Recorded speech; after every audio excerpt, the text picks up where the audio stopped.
It's important to realize that this is not the first Marburg outbreak.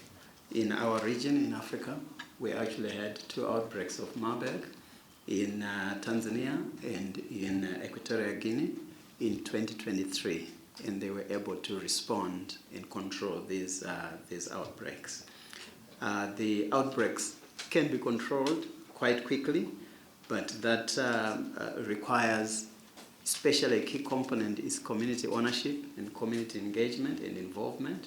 I think Minister has highlighted all the other critical elements: surveillance, testing, contact tracing, infection prevention, early diagnosis, early initiation of supportive treatment, and also there are some supportive treatment and newer treatments that could be used on an experimental basis.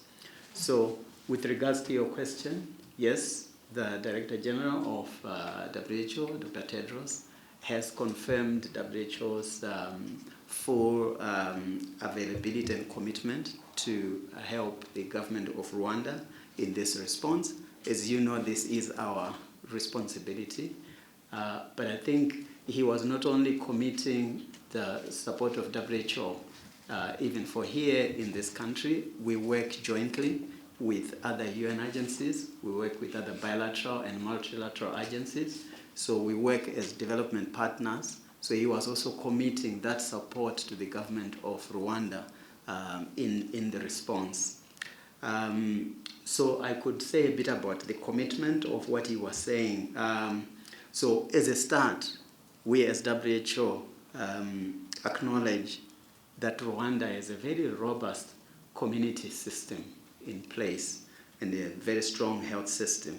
And this network is very critical for a response. So we believe that Rwanda has the capacity and the ability to stop this outbreak very quickly. As WHO, the Director General, the Regional Director, and the whole organization has placed its resources at the availability of the government of Rwanda. I was actually talking to Minister before we came in. We actually have a team of 7 experts. So we have global experts who deal with what we call viral hemorrhagic fevers, which include Marburg. So some of those experts, global experts who provide guidance and support countries, will be here in Rwanda. We're in the process of making arrangements for their coming. So we have experts from the global level, experts from the regional level who will be coming. So a team of 7 experts will be coming in, and this team will be integrated into the way the response has already been structured. So the ministry has set up cells, clusters, and these experts will come in and they will be integrated into those clusters and cells, so that they can provide guidance to the country in the response. In addition to that, to the human resources, of course, you know that's our expertise. We're a technical agency, so we mainly focus on technical expertise. But in addition to that, we're also providing support in the other areas.